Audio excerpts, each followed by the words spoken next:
It's always bad news when you come back to check your power logger after you think you've been recording data for a week or two. You find out you've recorded absolutely nothing.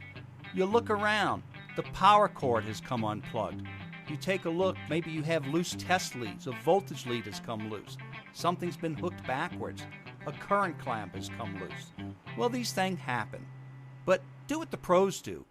Always use a good connection checklist to make sure that you set your meter up properly each and every time. Well, the truth is, everybody makes these kinds of mistakes at least once. Hi, I'm Randy Barnett for Fluke. With 35 years of experience as an electrician, I've become a power quality expert and electrical trainer. In this video, we're going to run through a checklist that the pros use to make sure that they connect their power logger properly and avoid common connection errors. So here are 3 important checklist items for you to always remember. First, check the connections. Second, you're going to check the numbers. And third, check the arrows, as we say. There are 4 common errors when it comes to connecting power quality analyzers. First, incorrect clamp directional orientation, probes on the wrong phase, missing voltage, incorrect phase rotation. Let's take a look at each one of these, see how we can detect the problem, and then what to do to fix it. Incorrect clamp directional orientation. After you've determined what equipment you need to monitor and gathered the appropriate PPE and put it on and set up your barriers, make sure that you have all of your analyzer equipment set up and ready to go. And remember, if you're a qualified person, you can go ahead and override those safety interlocks to open up that cabinet door. Just remember, safety first. Always stand to the side when opening up those doors. Then check your analyzer equipment. Make sure that all of your test leads are correctly labeled and color-coded. Look at your arrows on your test leads. Make sure that on the current probes they always point towards the load. Match proper phases. Phase A test lead to phase A, phase B test lead to phase B, and so on. This is best accomplished if you use color coding on your test leads to match up to the color coding on the equipment.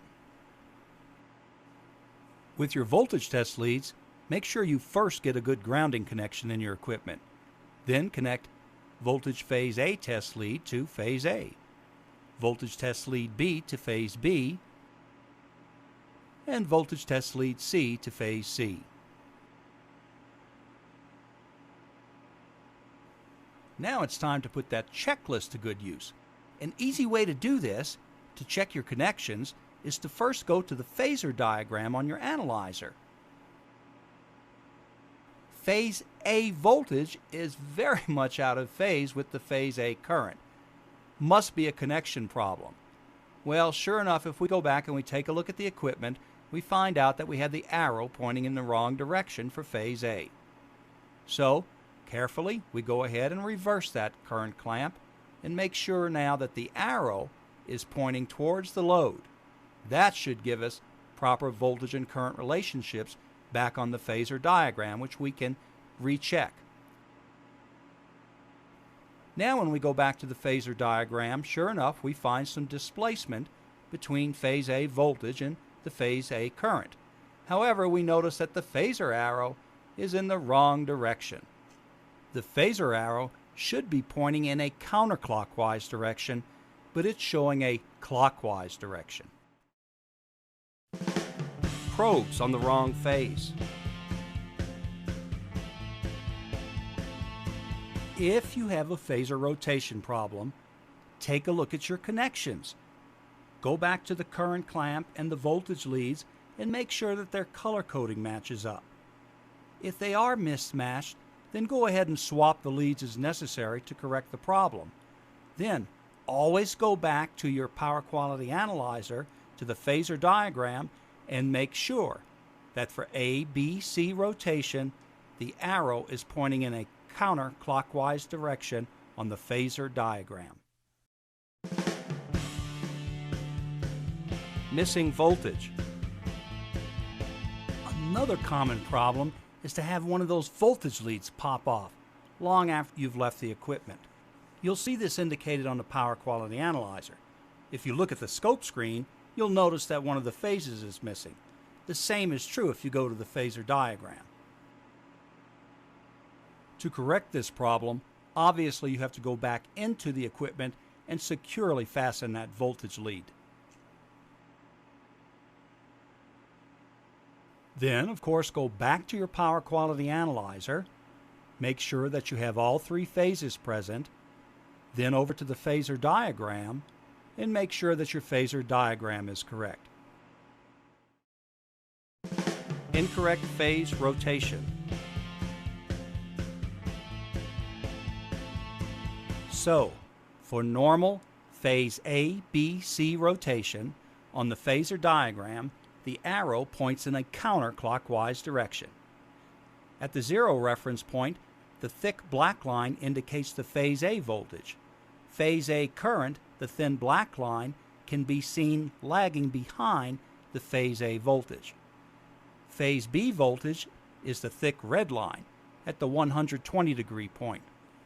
The phase B current is the thin red line lagging behind phase B voltage. Phase C voltage is the thick blue line at the 240 degree point. Phase C current is the thin blue line lagging behind phase C voltage.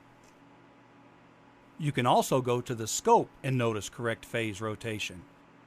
You see phase A, the black phase, build up, then it's followed by phase B, the red phase, and then phase C, the blue phase.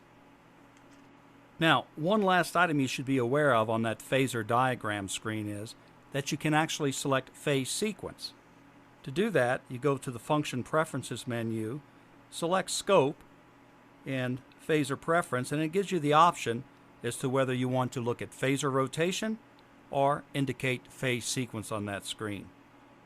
Should you choose phase sequence, notice now on your phase sequence diagram, the arrow points in a clockwise direction, indicating you're moving from phase A to phase B to phase C for normal rotation. So, the bottom line is, use a checklist and avoid those embarrassing moments. I'm Randy Barnett for FLUKE.